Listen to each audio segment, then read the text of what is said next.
Introducción. La gota, del latín guta, es una enfermedad con antecedentes antiguos en el género humano, aspectos que han sido revisados en el capítulo de la historia de las enfermedades reumáticas, y de los cuales solo se reproduce en el epígrafe de este capítulo una parte de la descripción magistral del episodio agudo de gota realizada por un paciente con gota, el Dr. Thomas Sydenham, 1624-1689, el Hipócrates inglés de dicha época de acuerdo con sus pares, quien publicó en el año de 1683 A Treatise of the Gout and Dropsy. La literatura científica de la gota de años recientes revela claramente que existe interés renovado en su estudio, hecho derivado en gran parte de la identificación de los principales mecanismos moleculares y patogénicos de las crisis agudas, del mejor conocimiento de la comorbilidad asociada, así como de algunos avances terapéuticos novedosos, mismos que seguramente serán incorporados en fecha próxima al armamentario terapéutico. Epidemiología. Sin detenernos a revisar la larga lista de estudios epidemiológicos realizados a nivel universal sobre la epidemiología de la hiperuricemia y la gota, se destaca que la prevalencia de esta última varía de manera considerable entre los diversos grupos étnicos, habiéndose informado cifras de 0,3% en Europa, 0,2% en Norteamérica, estudio de Framingham, y en el extremo opuesto, cifras de 10,3% en varones y 4,3% en mujeres de Polinesia. De los escasos estudios epidemiológicos realizados, en México están los datos de la Encuesta Nacional de Enfermedades Crónicas, estudio probabilístico en el cual se incluyeron un total de 15.607 individuos entre 20 y 69 años de edad y en el cual se informó prevalencia de 2,9% en la población mexicana.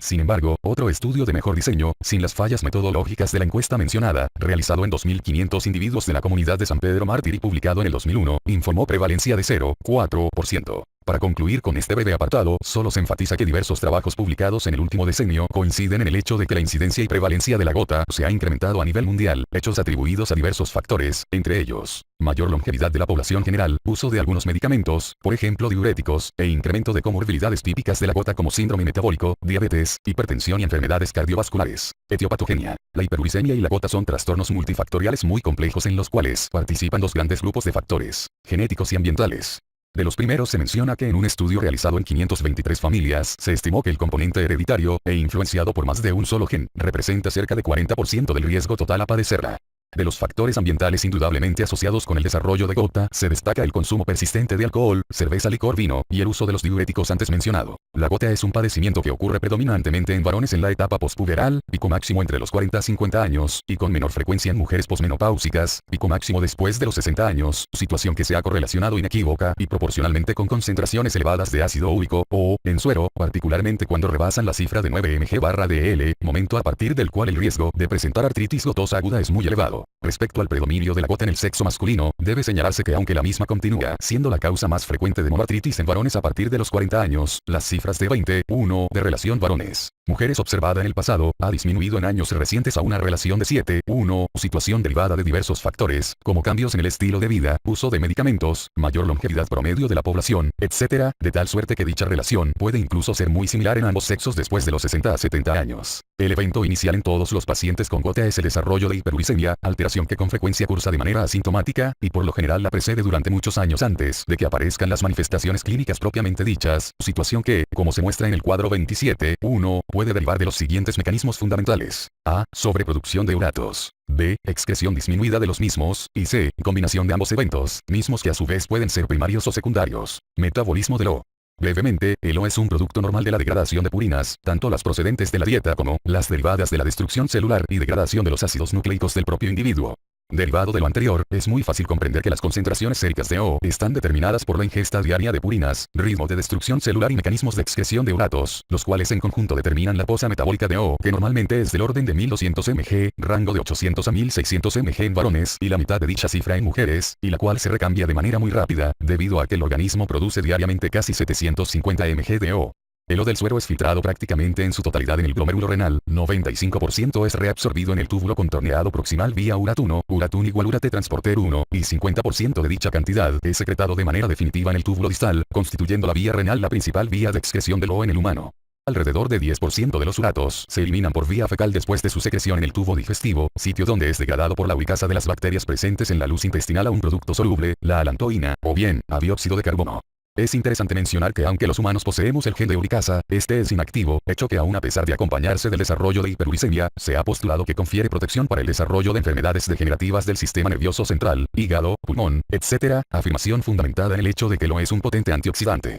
En suma, la gota es una enfermedad exclusiva del género humano, lo que concuerda con la observación de que los ratones con genes suprimidos, knockout, del gen de uricasa, muestran desde los primeros días de vida elevación considerable, más de 10 veces los niveles de O, lo cual los conduce en las primeras semanas de vida a desarrollar litiasis renal y nefropatía. Un aspecto importante a mencionar es que el O es soluble en el suero a concentración de 6,7 mg/dL a 37 grados, cifra que una vez rebasada va seguida de su extravasación, y por consiguiente, de su precipitación tisular, particularmente a nivel de la cavidad articular. Otro hecho igual de relevante es que las fluctuaciones bruscas de los valores séricos de O, ya sea a la alta o a la baja, como ocurre durante el tratamiento con drogas citotóxicas, situación en la que se destruyen rápidamente millones de células, cuyos ácidos nucleicos entran de inmediato al ciclo de las purinas, o al iniciar terapia hipoglicemiante con alopurinol, que bloquea su producción reduciendo las concentraciones séricas de uratos, respectivamente, precipitan crisis agudas de gota, situaciones hoy en día prevenibles mediante el manejo adecuado, vide infra. La hiperuricemia no siempre se acompaña del desarrollo de crisis agudas de gota, y el mejor ejemplo de ello son los pacientes con insuficiencia renal crónica, quienes a pesar de cursar con hiperuricemia importante al tener bloqueada la vía principal de excreción de uratos, solo rara vez desarrollan episodios de monoartritis.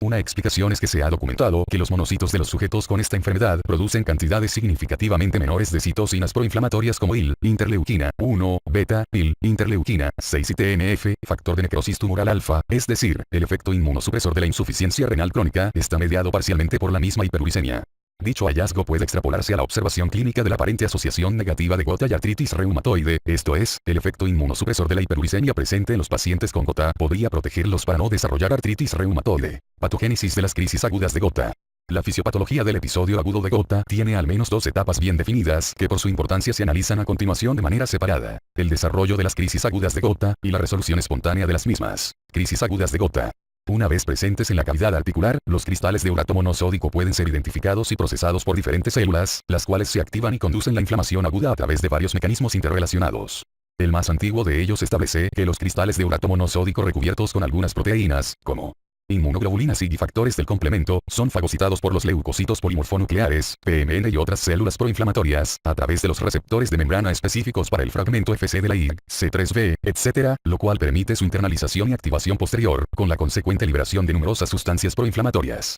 Un segundo mecanismo identificado en fecha reciente son moléculas del sistema inmune innato, específicamente los receptores TOL-TLR, del inglés Toll-like receptors. Así, se ha demostrado que en un primer paso los cristales de urato monosódico interactúan y son reconocidos por TLR2 y 4 de las células mononucleares, evento que conduce a la activación de MID88, del inglés Yelloid Differentiation Factor 88, y después a la activación del factor nuclear kappa BONFKB, del inglés Nuclear Factor Kappa, y sus potentes efectos en la transcripción de genes a nivel nuclear, evento que culmina con la producción de grandes cantidades de citocinas proinflamatorias, por ejemplo factor de necrosis tumoral, interleucina 1, etc. En fecha aún más reciente se ha reportado que los cristales de urato monosódico recubiertos por la molécula CD14 activan el inflamasoma NALP3 y la caspasa 1 acoplada en el mismo, evento que promueve la producción, maduración y secreción de IL-1, la cual una vez liberada se une al receptor IL-1R expresado en la superficie de las células, promoviendo la inflamación al activar la vía dependiente de MID88. Por último, otro mecanismo asociado con el sistema inmune innato es la activación del receptor causante de la expresión de células mieloides o TREM1, del inglés Triglycerin Receptor Expressed on Myeloid Cells, proteína de 30 kDa perteneciente a la superfamilia de las inmunoglobulinas que se expresa en la membrana de los PMN y monocitos, y el cual al ser activado por los cristales de urato monosódico desencadena la producción de IL-1, contribuyendo y amplificando la vigorosa respuesta inflamatoria desencadenada por otros mecanismos antes descritos. Resolución espontánea de las crisis agudas de gota.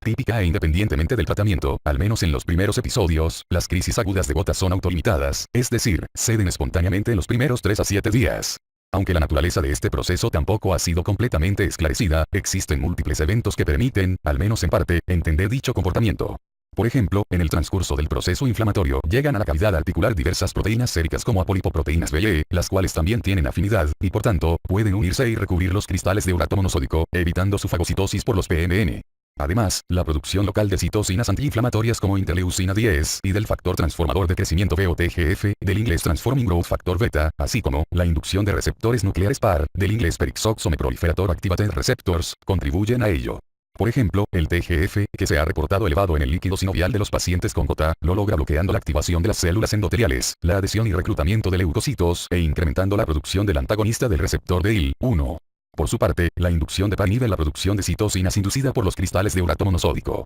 Por último, también se han presentado evidencias de que la depuración de cuerpos apoptóticos participa y contribuye, junto con los otros procesos referidos, a la autolimitación de las crisis agudas de gota. Cuadro clínico. Clínicamente, la gota es un padecimiento heterogéneo cuyas manifestaciones están determinadas por el depósito de cristales de urato monosódico en diversos tejidos. Así, dentro de su amplio espectro clínico, existen al menos 6 situaciones diferentes en los pacientes con concentraciones elevadas de O, las cuales no necesariamente son secuenciales, a saber, A. Hiperuricemia asintomática. B. Artritis gotosa aguda. C. Gota intercrítica. D. Gotatofasia crónica. E. Nefrolitiasis y urolitiasis. F. Nefropatía gotosa con insuficiencia renal crónica, situaciones que se analizan a continuación. A. Hiperuricemia asintomática. El término de hiperuricemia asintomática se refiere a la identificación o presencia de valores elevados de O, superiores a 6 mg/dl en la mujer y mayores a 7 mg/dl en el varón, en ausencia de cualquier manifestación clínica, incluyendo la ausencia de antecedentes o presencia de litiasis renal por cálculos de uratos. La hiperuricemia asintomática en los varones por lo general es patente después de la pubertad, a la vez que ésta se incrementa de manera importante con el paso de los años. En cambio, en las mujeres esta no es patente, sino hasta después de la menopausia.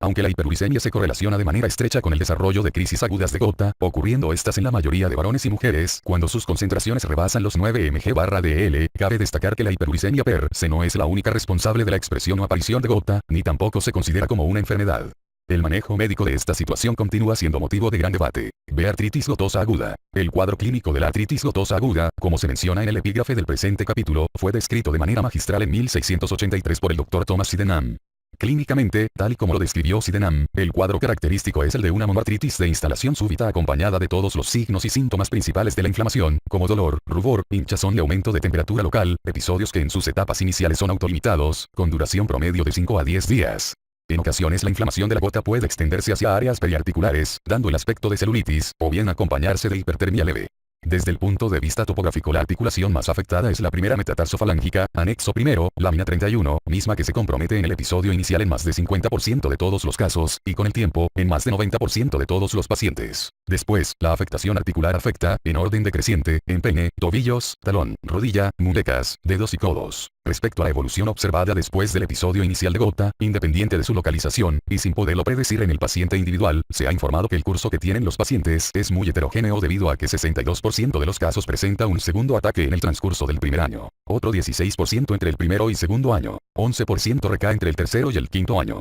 4% entre el sexto y décimo año, y el 7% restante no vuelve a presentar otro episodio de gota en toda su vida. No obstante, es frecuente observar que cada vez se acorta más el espacio de tiempo entre una crisis y la siguiente, incluso hasta desarrollar compromiso poliarticular, cuadro que puede confundirse, y por tanto diferenciarse, de la artritis reumatoide. Sin haberse precisado con exactitud el mecanismo por el cual ocurren las crisis agudas de gota, entre los factores predisponentes inequívocos se han identificado los siguientes: ingesta importante de alcohol, cirugía, ejercicio, traumatismos, medicamentos, terapia citotóxica, radioterapia, hemorragias, dieta con elevado contenido de precursores de O, es decir, dieta rica en purinas. Sin poder entrar en detalles sobre cada una de estas causas, solo se enfatizan los mecanismos identificados con el desarrollo de crisis agudas de gota en dos situaciones específicas, el consumo de alcohol y la cirugía. En la asociación apreciada ancestralmente entre consumo de alcohol y desarrollo de gota intervienen tanto el incremento de la producción de O como la disminución de su excreción, aspecto este último que a su vez tiene dos vertientes, el bloqueo de su excreción y el aumento de su reabsorción, procesos mediados fundamentalmente por el incremento de la producción de lactato inducido por el alcohol.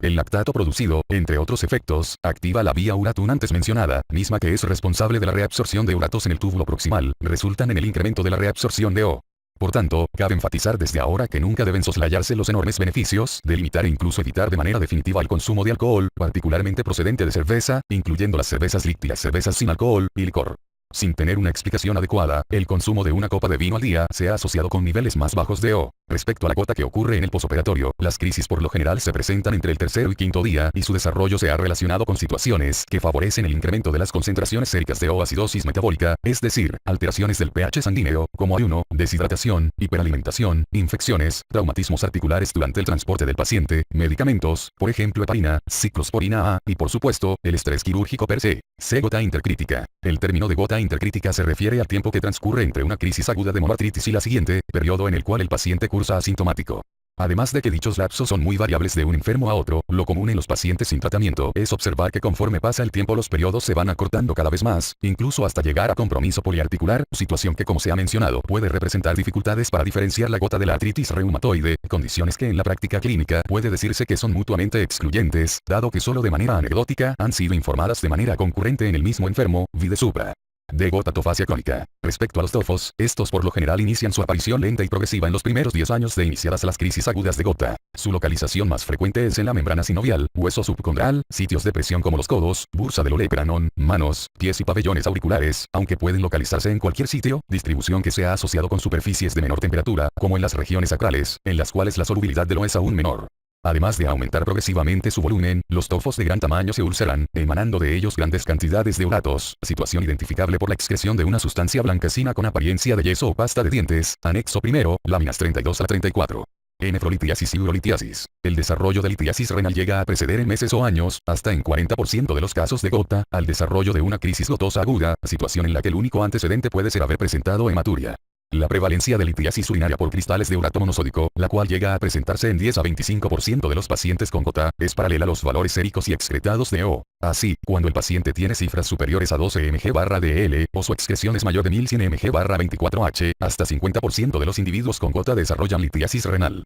Desde la perspectiva de la litiasis renal, los cálculos de O representan en promedio 10% de todas las causas de nefrolitiasis, radiológicamente son radiolúcidos, pueden servir como nido para la acumulación de otras sales y minerales, y como en todas las litiasis renales, el desarrollo de uropatía obstructiva, hidronefrosis, pionefrosis, etc., pueden conducir de manera individual o colectiva, al desarrollo de insuficiencia renal crónica. Nefropatía gotosa con insuficiencia renal terminal. Aunque no se ha documentado propiamente que los pacientes con gota tengan alguna alteración glomerular, tubular, etc. en el manejo del O, ni tampoco se ha informado un efecto deletérea per se de las concentraciones elevadas de uratos a nivel renal, los pacientes con gota pueden presentar daño renal, y ello conducirá a insuficiencia renal crónica por varios mecanismos. Uno de ellos es el desarrollo de nefropatía intersticial por depósito de cristales de urato monosódico a nivel de la médula renal, lo cual clínicamente se traduce por la presencia de proteinuria leve e intermitente. Un segundo mecanismo es el observado en pacientes con enfermedades hematológicas malignas que reciben quimioterapia, en los que como se ha mencionado, se produce destrucción masiva de células y elevación súbita y considerable de los niveles de O, los cuales pueden precipitarse en los túbulos colectores causando insuficiencia renal aguda. El tercero, mismo que se ha estimado ocurre con una frecuencia anualizada de 1% en los pacientes con gota, y que como se ha mencionado puede preceder en meses o años a una crisis aguda de gota, es precisamente el desarrollo de litiasis renal. Para concluir con el cuadro clínico de la gota, se enfatiza que la enfermedad se acompaña de otras alteraciones o enfermedades metabólicas, incluso algunas de ellas con mayor potencial de movilidad y mortalidad que la propia gota, entre ellas hipertensión arterial hasta en 25 a 50%, hipertrigliceridemia en 80%, obesidad y diabetes mellitus, en suma, síndrome metabólico, VIDE infra. Por lo contrario, cabe mencionar que de 2 a 14% de los pacientes hipertensos tienen simultáneamente gota. Por último, una situación que no se tratará en mayor extensión, pero debe mencionarse debido a que su presentación ha ido aumentando gradualmente, es la gota que ocurre después de un trasplante renal y cardíaco en pacientes que reciben ciclosporina como inmunosupresor, y lo cual, como ha ocurrido en México, es de esperarse se incremente de la misma manera en nuestro medio, en la medida en que cada vez se efectúan con mayor frecuencia y en diversos sitios del país dichos trasplantes. Alteraciones de laboratorio y gabinete. La alteración de laboratorio más característica de la gota, aunque no exclusiva, es la presencia de hiperuricemia en cifras superiores a 6 mg/dl en mujeres y 7 mg/dl en varones. Desde el punto de vista radiológico, las radiografías simples realizadas durante los episodios agudos, solo revelan aumento de la densidad de los tejidos blandos, al igual que en los sitios en donde se han formado tofos, estructuras que en ocasiones se calcifican. No obstante, en los pacientes que han tenido crisis repetidas, y particularmente en los casos de gota tofacia crónica, es posible observar lesiones erosivas en sacabocado, muy características de la enfermedad, y por lo general tienen una distribución asimétrica, figura 27.1. Es muy importante mencionar que, a no ser por los cambios articulares crónicos destructivos por la presencia de tofos, el espacio articular y la mineralización ósea están preservadas ad integrum. Diagnóstico. El diagnóstico de la gota es eminentemente clínico, y la presencia de cristales de urato monosódico en el líquido sinovial lo confirma. De lo anterior se deduce que el examen del líquido sinovial, de preferencia bajo luz polarizada, procedimiento que permite identificar cristales alargados con birrefringencia negativa, es el estándar de oro para el diagnóstico de la enfermedad, anexo primero, lámina 35. Respecto a las cifras de O en suero, si bien es cierto que la hiperuricemia es un dato importante para el diagnóstico de la enfermedad, no es menos importante enfatizar los siguientes aspectos. A. Las cifras elevadas de ácido úrico no equivalente al diagnóstico de gota. Existen numerosas causas de elevación del O en el suero que se mencionan en el cuadro 27.1, e incluso otras causas de monoartritis no incluidas allí con las cuales debe establecerse el diagnóstico diferencial, como la artritis séptica y la pseudogota. B. Las cifras normales de ácido úrico no descartan la gota. Solo una pequeña proporción de pacientes, menor de 10%, durante el episodio agudo, muestran cifras normales de ácido úrico en el suero. Aunque el American College of Rheumatology ha elaborado un conjunto de criterios con elevada sensibilidad y especificidad para la clasificación de las crisis agudas de gota, cuadro 27.2, los médicos familiarizados con la enfermedad pueden prescindir de ellos. Dentro de la esfera diagnóstica es muy importante enfatizar que ante la presencia de hiperuricemia, y por supuesto de gota, invariablemente debe investigarse la administración previa de diversos medicamentos, en particular diuréticos, tanto de asa furosemida como derivados tiazídicos, ciclosporina A, aspirina a dosis bajas, terapia antituberculosa, etambutol, tiracinamida, ácido nicotínico, levodopa, teofilina, DI, etc. Tratamiento. El manejo de la gota debe definirse de acuerdo con la situación individual del paciente, es decir, este debe normarse de acuerdo al momento en el cual es evaluado, empezando con la educación del paciente. Por ejemplo, en la hiperuricemia asintomática, es decir, cuando no ha habido crisis agudas de gota ni ninguna otra manifestación, no es necesario el tratamiento con agentes que disminuyen la formación de óvulos úricos, ni es de utilidad su determinación, debido a que el tratamiento medicamentoso no es benéfico ni costo efectivo. Lo más recomendable en dichas situaciones es el tratamiento de cualquier patología asociada, como obesidad, hipertensión, etc., mismas que deberán manejarse como proceda, vide infra. En otras etapas, el tratamiento debe individualizarse como se menciona a continuación. Tratamiento de los ataques agudos de gota. En el caso de las crisis agudas de gota, existen diversas opciones terapéuticas con eficacia semejante, mismas que pueden utilizarse de manera indistinta, situación que depende directamente de la experiencia y preferencias del médico tratante. Desde el punto de vista del autor, los antiinflamatorios no esteroideos, AINE, tradicionales, por ejemplo indometacina, 150 a 200 mg/día en 3 a 4 tomas, brinda respuesta satisfactoria, resultados que también pueden alcanzarse con dosis terapéuticas de otros AINE como oxifenilbutasona, naproxen, ketoprofeno, etc., incluyendo los inhibidores específicos de la COX-2 o COX-IB, con los cuales en varios estudios se ha informado eficacia comparable del etoricoxib y lumidacoxib a la de los AINE tradicionales. En última instancia, la selección de un AINE no específico en comparación a un inhibidor específico de la COX-2 dependerá fundamentalmente de la presencia o ausencia de factores de riesgo asociados al consumo de los primeros. Así, aunque este aspecto no ha sido definido de manera extensa en estudios controlados, se menciona que varios trabajos en los cuales se comparó la eficacia de 120 mg de toricoxib en una sola toma contra indometacina a dosis comunes, medicamento considerado como el estándar de oro para el manejo de las crisis agudas de gota, se informó eficacia comparable entre ambos fármacos. Respecto a la tolerancia, el etoricoxib fue mejor tolerado que la indometacina. Otra opción válida es la colchicina, medicamento milenario más específico para la gota que los propios AINE, debido a su capacidad de inhibir diversas funciones de los leucocitos PMN, responsables directos de la fagocitosis de los cristales de urato monosódico, como interferir con la expresión de moléculas de adhesión y la organización de microtúbulos, situación que impide a los PMN migrar hacia el sitio de inflamación, así como alterar diversas funciones fagocíticas y la liberación de sustancias proinflamatorias. Por lo general se recomienda iniciar con 0,5 a 1 mg de colchicina cada hora, con los siguientes 3 puntos finales. 1. Control de la crisis aguda de gota. 2. Aunque no haya cesado la crisis, se hayan acumulado más de 6 a 8 mg en 24h. 3. Aparición de síntomas de intolerancia gastrointestinal, como náuseas, vómito, dolor abdominal, pero sobre todo diarrea, condición esta última que con frecuencia limita su uso al presentarse hasta en 70-80% de los pacientes. Para concluir con el uso de la colchicina, se enfatiza lo siguiente. A. Las limitantes de su administración son los efectos gastrointestinales en ocasiones severos, por ejemplo diarrea, y, con menos frecuencia otros como la neurobiopatía axonal, particularmente cuando se usa junto con la ciclosporina en pacientes con trasplante renal, hepático o de corazón, o rabdomiólisis cuando se usa junto con inhibidores de la 3-hidroxi-3-metilglutaryl-CoA reductasa. B. Aunque en algunos países se recurría con frecuencia a la colchicina por vía intravenosa a dosis de 2 a 3 mg/día en dosis repartidas cada 6h, su uso se ha visto cada vez más limitado, incluso algunos autores ya no la recomiendan, debido a que su administración por dicha vía se ha asociado a varios efectos adversos serios, por ejemplo aplasia medular, insuficiencia renal, coagulación intravascular diseminada, necrosis hepática, convulsiones, e incluso muerte. Por último, en aquellos pacientes en quienes los AINE o COX-IB estén contraindicados por diversos motivos, como antecedentes alérgicos, ayuno por estado posoperatorio, antecedentes de úlcera péptica o sangrado activo de tubo digestivo, etc., la administración de 40-80 UV-ACT, del inglés adrenocorticotropiconone, o la infiltración intraarticular de glucocorticoides, 10 a 40 mg de hexacetónido de triamcinolona, o su administración por vía oral, 20 a 30 mg de prednisona/día durante 2 a 3 días, con disminución progresiva hasta suspenderlos en 10 días, o intramuscular, 2 a 10 mg de dexametasona, o 60 mg de hexacetónido de triamcinolona durante 3 días, indicados de manera individual, representan una opción válida y eficaz, siempre y cuando se haya descartado artritis séptica. Además de la inducción de la producción de glucocorticoides, y por ende de su potente efecto antiinflamatorio, también se ha informado otro efecto benéfico adicional de la ACT mediado por la activación del receptor tipo 3 de melanocortina. Tratamiento de la gota intercrítica. Durante la gota intercrítica siempre será recomendable evitar cualquiera de los factores de riesgo conocidos como predisponentes de crisis agudas de gota, basándose fundamentalmente en medidas higiénico-dietéticas, como evitar o disminuir la ingesta de alimentos ricos en purinas, consumo de alcohol y reducción de peso cuando exista sobrepeso.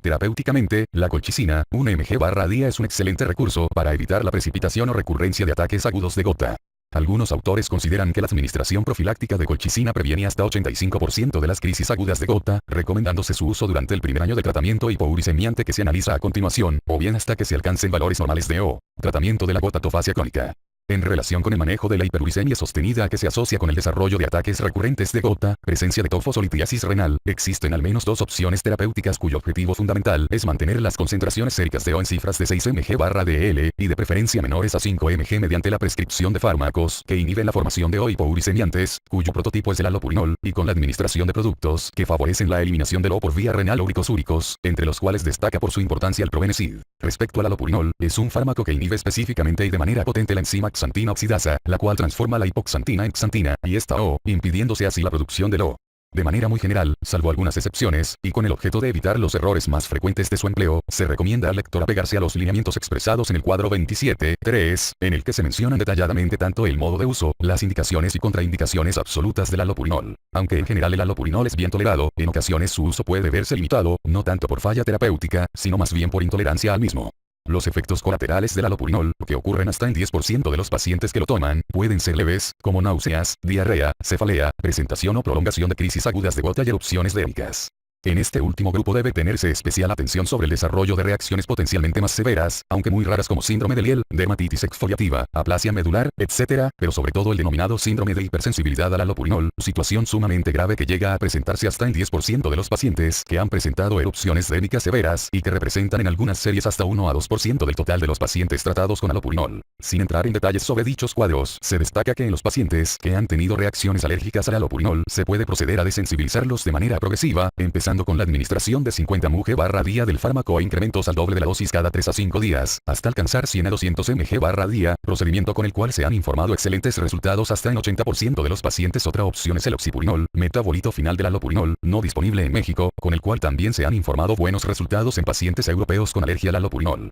No obstante, también se han reportado reacciones de hipersensibilidad a dicho fármaco hasta en 40% de los pacientes. Para concluir con las reacciones adversas al allopurinol, se menciona que al menos en un estudio su administración prolongada, con dosis acumuladas mayor o igual a 400 g, se asoció a incremento del riesgo de desarrollar cataratas. En relación con los uricosúricos, medicamentos que disminuyen en forma eficaz los valores de O al inhibir su reabsorción en la porción distal del túbulo contorneado proximal, las opciones terapéuticas son probenecid, benzbromarona y sulfimpirazona. Respecto al probenecid, el uricosúrico más antiguo, se recomienda iniciarlo a dosis de 250 a 500 mg/día, con incrementos progresivos de 500 mg, dosis que se debe ajustar cada semana hasta alcanzar en promedio 3 g/día, y la cual, como en el caso del allopurinol, su administración debe considerarse de por vida. Cuando se ha decidido la administración de uricosúricos, algunos autores sugieren alcalinizar permanentemente la orina, hasta lograr un pH de 6 a 6,5, con complementos de bicarbonato de sodio o citrato de potasio, 60 mg/día, para evitar la precipitación de cristales de uratos, y por tanto, evitar la formación de cálculos urinarios. Además, cuando exista probabilidad de que el paciente desarrolle crisis aguda de gota, es válido protegerlo los primeros días del tratamiento uricosúrico con 1 mg/día de colchicina, sola o acompañada de una INE a dosis antiinflamatorias.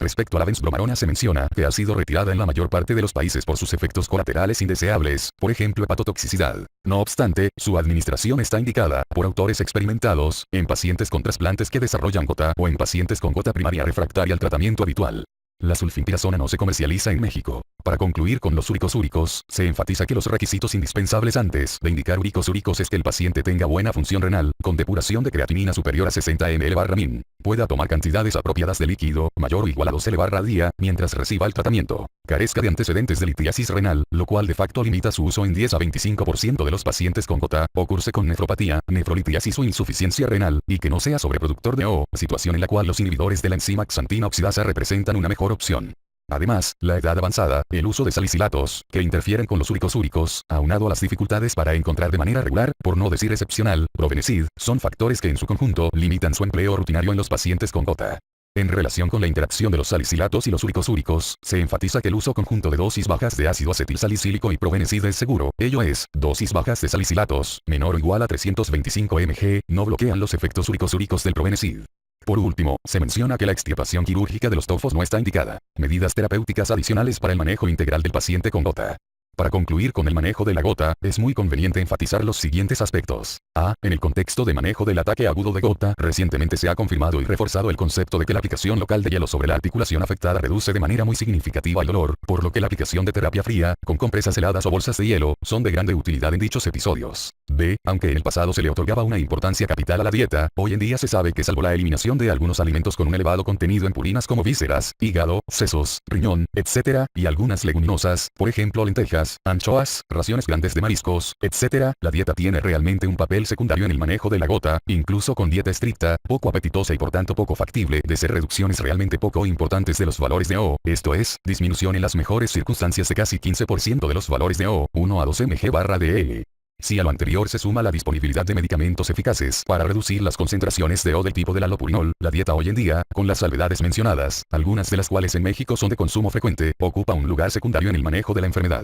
C. En años recientes se ha otorgado cada vez mayor atención a la estrecha asociación entre hiperuricemia y síndrome metabólico. Así, un estudio reciente que incluyó 8,669 individuos de ambos sexos mayores de 20 años, a los cuales se aplicaron los criterios de síndrome metabólico del C/ACT III, del inglés National Cholesterol Education Program Adult Treatment Panel III, informó prevalencia del síndrome metabólico directamente proporcional a los valores séricos O, con cifras de 18, 9%, 36%, 48%, 59, 7%, 62% y 77% de dicho síndrome cuando las concentraciones séricas de fueron menor de 6 mg/dl, de 6, menos 6, 9 mg/dl, de 7 a 7, 9 mg/dl, de 8 a 8, 9 mg/dl, de 9 a 9, 9 mg/dl y mayor o igual a 10 mg/dl, respectivamente. Esta situación indudablemente conlleva la responsabilidad del médico de identificar oportunamente la presencia de síndrome metabólico en todo paciente con hiperuricemia e iniciar lo antes posible el tratamiento conducente, para lo cual de inicio se puede recomendar dieta, 40% de carbohidratos, 30% de grasas y 30% de proteínas, encaminada a romper la resistencia a insulina, eliminando la ingesta de carbohidratos refinados y grasas saturadas. Además, el manejo de la hipertensión arterial en dichos casos puede realizarse, cuando están indicados, con medicamentos como el losartán, un antagonista de los receptores de angiotensina segundo, que a dosis de 50 mg/día incrementa hasta en 17% la excreción de O, efecto que se traduce en una disminución cercana a 8% de las concentraciones séricas de O. En el mismo contexto se destacan los moderados efectos úricos del fenofibrato en pacientes con hiperlipidemia asociada. D. Como se ha mencionado, dentro del marco de un manejo integral del paciente gotoso, es indispensable la educación del paciente, proceso que implica la explicación del alcance del tratamiento, sus limitantes, la suspensión de todos los medicamentos asociados a hiperuricemia y gota que se presenta en el cuadro 27, 1, moderar y evitar el consumo de alcohol, la disminución del peso corporal cuando haya obesidad, y el manejo integral de todas y cada una de las comorbilidades asociadas, esto es, hipertrigliceridemia hasta en 80% de los casos, hipertensión arterial en 25 a 50% de los casos y diabetes mellitus hasta en 10 a 20% de los pacientes. Terapia hipoglicemiante del futuro próximo. En años recientes se ha puesto cada vez mayor interés en el uso de la rasburicasa, una enzima recombinante obtenida del Aspergillus flavus, que tiene actividad de oxidasa de urato, es decir, tiene la propiedad de convertirlo a lantoína, recurso con el cual se han reportado excelentes resultados en el manejo del síndrome de lisis tumoral y de algunos pacientes con gota alérgicos al allopurinol. En el mismo contexto se menciona la uricasa pegilada, uricasa PEG-20 y la puricasa, y el febuxostat, un inhibidor potente y selectivo de la xantina oxidasa, recursos que si bien todavía se encuentran en vías de experimentación, es muy probable que estén disponibles para uso clínico en un futuro cercano. En resumen, aunado a la terapia hipoglicemiante, las recomendaciones generales del manejo de la hiperuricemia y la gota deben incluir invariablemente evitar el consumo de alcohol, disminución del sobrepeso, y control estricto, cuando se presentan de la hipertensión arterial, hiperlipidemia y diabetes mellitus. Pronóstico. Diagnosticada y manejada de manera apropiada, la gota puede considerada una enfermedad curable. Dada la elevada frecuencia del uso de los glucocorticoides, tanto por autoprescripción como por indicaciones de los farmacéuticos e incluso por muchos médicos, se enfatiza evitar estos fármacos, que de facto, salvo las excepciones mencionadas, no forman parte del armamentario ni están indicados en el manejo de la gota, debido a que ha sido demostrado por investigadores mexicanos del Hospital General de la Secretaría de Salud de la Ciudad de México que se asocian a peor pronóstico y formación de mayor número de TOFOS. El mismo grupo de profesionales también informó las enormes fallas y errores en el diagnóstico y manejo de la gota, tanto por médicos generales como por diversos especialistas no reumatólogos, lo cual explica por qué en el siglo XXI los reumatólogos mexicanos continúan observando pacientes con gotatofasia crónica y sus graves complicaciones, situaciones que no se observan desde hace muchos años en países donde los estándares de salud son superiores. Resumen y conclusiones. A pesar de contar desde hace muchos años con medicamentos efectivos y específicos para su manejo, que hacen de la gota un padecimiento potencialmente curable, desafortunada e injustificadamente, aún se siguen viendo numerosos pacientes con gotatofasia crónica, algunos que han evolucionado incluso a insuficiencia renal crónica, derivado del desconocimiento del padecimiento, tanto por parte del médico como del mismo paciente, pero particularmente por su confusión con otras enfermedades reumáticas por parte de los primeros. Por lo anterior, puede afirmarse que el apego al tratamiento se acompaña del control absoluto de las crisis recurrentes de gota, y en su caso, de la desaparición lenta y completa de los TOFOS. No obstante, dado que es común la recurrencia de los síntomas y la formación de nuevo de los TOFOS cuando se suspende el tratamiento, se recomienda seguirlo de por vida, sobre todo cuando ha sido bien tolerado. Incluso en aquellos pacientes con hipersensibilidad cutánea al allopurinol, la desensibilización ha mostrado ser eficaz.